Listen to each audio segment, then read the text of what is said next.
A'udzubillahi minasyaitonir rajim. Bismillahirrahmanirrahim. Nahmaduhu wa nusalli ala rasulil karim. Allahumma salli. InsyaAllah, tuan-tuan menekan Allah SWT, pagi ini kita sambung lagi dengan pembacaan hadis-hadis Nabi SAW di dalam fadilat zikir, dalam bab ketiga, hadis-hadis kelebihan tasbih. Bahagian kedua, hadis-hadis tentang kelebihan kalimah tasbih, tahmid, tahlil dan takbir. Bahagian ini mengandungi keterangan mengenai hadis-hadis yang mengandungi kelebihan kalimah tasbih, tahmid, tahlil dan takbir, serta galakan mewiridkan kalimah-kalimah itu. Allahumma salli ala Sayyidina Muhammad.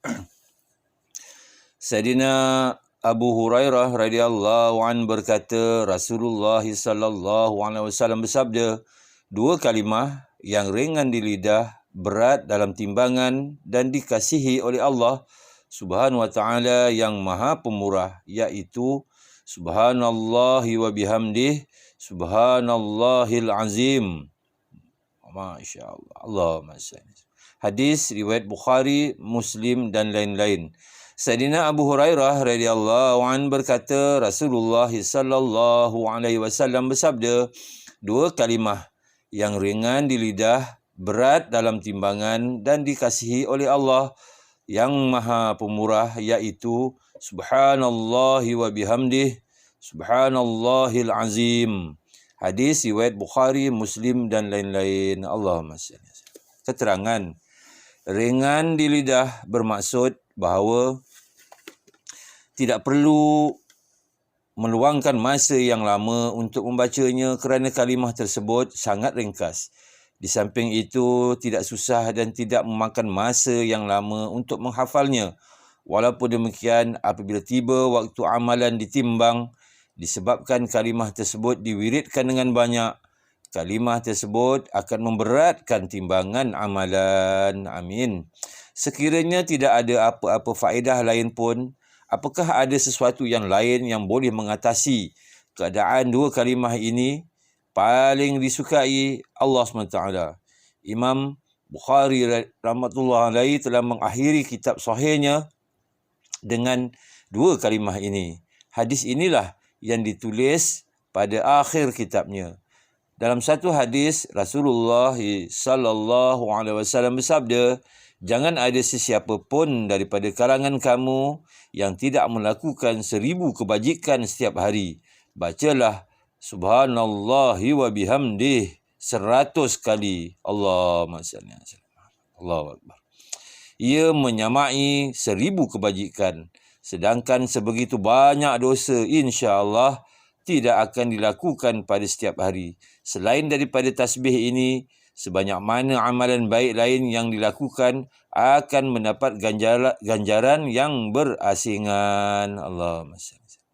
Disebutkan dalam sebuah hadis bahawa sesiapa yang membaca subhanallahi wa bihamdih 100 kali pada waktu pagi dan petang, maka dosa-dosanya akan diampunkan walaupun dosanya lebih banyak daripada buih di lautan. Amin. Allah. Disebutkan dalam sebuah hadis bahawa dengan membaca subhanallahi wa bihamdih, subhanallah walhamdulillah wa la ilaha illallah wallahu akbar, dosa akan gugur seumpama gugurnya daun-daun daripada pokok pada musim sejuk. Allah.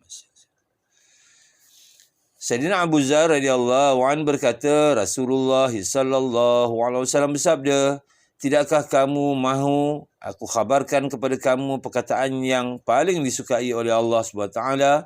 Jawabku, wahai Rasulullah, khabarkanlah kepadaku perkataan yang paling disukai oleh Allah SWT. Wahai Rasulullah, khabarkanlah kepadaku perkataan yang paling disukai oleh Allah Subhanahu wa ta'ala itu. Baginda SAW bersabda, sesungguhnya perkataan yang paling disukai oleh Allah Subhanahu wa ta'ala ialah subhanallahi wa bihamdih. Allahumma salli. Allah Akbar. Dalam hadis yang lain dinyatakan bahawa kalimah tersebut ialah subhana rabbi wa bihamdih. Disebutkan dalam sebuah hadis yang lain bahawa Allah Subhanahu wa ta'ala telah memilih kalimah tasbih untuk malaikatnya dan kalimah itulah yang terbaik. kalimah tasbih tersebut ialah subhanallahi wa bihamdih. Allahumma salli ala. Hadis riwayat Muslim, Ahmad dan lain-lain. Keterangan dalam bahagian yang pertama telah ditulis beberapa ayat yang mengandung keterangan bahawa para malaikat yang berada hampir dengan arasy Allah SWT serta para malaikat yang lain sentiasa sibuk bertasbih dan memuji Allah SWT. Inilah kesibukan mereka, iaitu bertasbih dan memuji Allah SWT.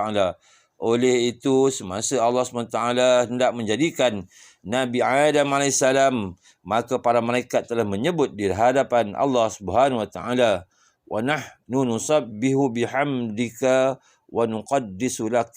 Seperti yang telah disebutkan dalam ayat pertama, bahagian pertama dalam bab ketiga, telah disebutkan dalam satu hadis bahawa langit, yakni kerana keagungan Allah SWT berbunyi berderap kerana beban yang berat, dan sewajarnya langit berderap, yakni kerana kehebatan Allah SWT yang maha agung.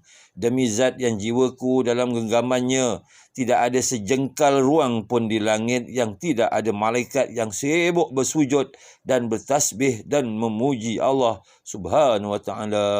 Allahu Akbar. Allahumma salli.